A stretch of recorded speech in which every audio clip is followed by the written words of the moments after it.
Now, part of the thing that we need to always consider is when we're planning, you always need to think about the contingencies. And when you think contingencies, think about the worst possible case scenario.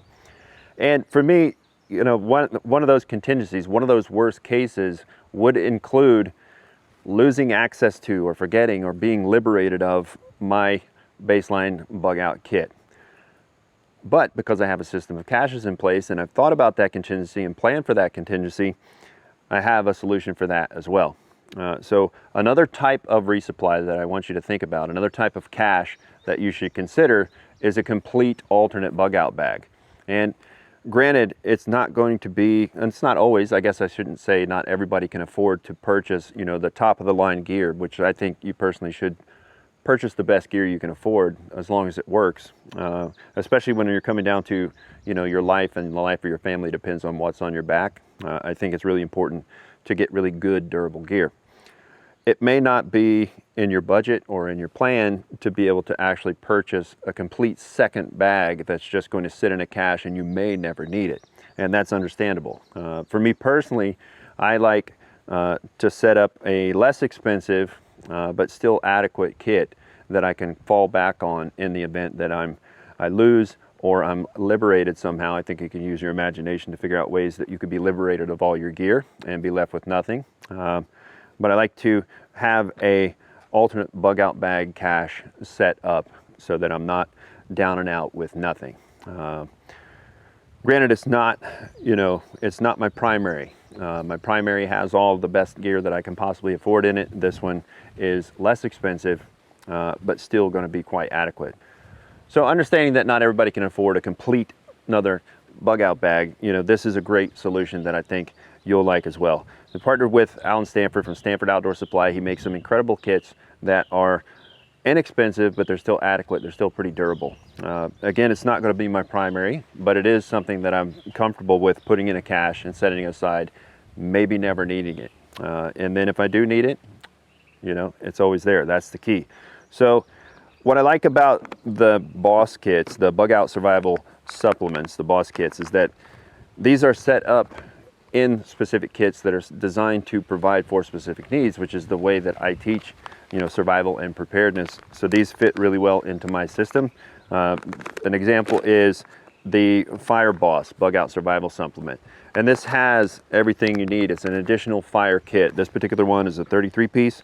It's got a lot of natural tinder. It's got additional ignition sources. And then you have other things that he thinks about putting in there. You know, you've got an extra cutting tool, which is not the best knife on the planet, but you know, and I hate to say it, but it is much, much, much better than nothing. But you know, again, nothing should never be the bar we're trying to be above, but this is well beyond that.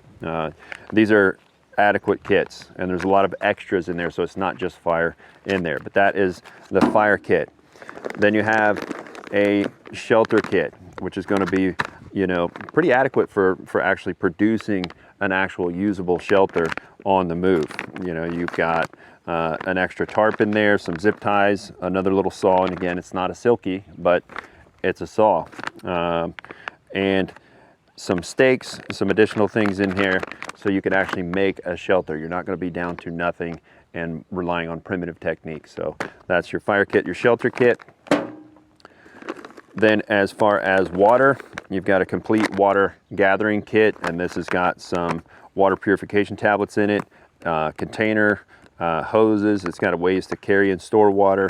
So this is a great way and an inexpensive way to put together that alternate kit and be able to still get water. So that is for water. Then for food, you've got basically a fishing and hunting kit, really small, really packable. So that's a really good alternative to put in that alternate bug out bag.